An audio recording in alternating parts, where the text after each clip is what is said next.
Hello my friends and friends-to-be. In this video, I am attempting to create a whimsical version of the crocodile in the Disney movie Peter Pan. If you are not familiar with the movie, you may be asking yourself, why do I hear a clock ticking as the picture is being drawn?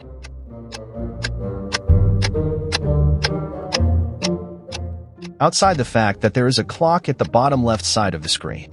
Stick around and I will tell you how the clock relates to the crocodile.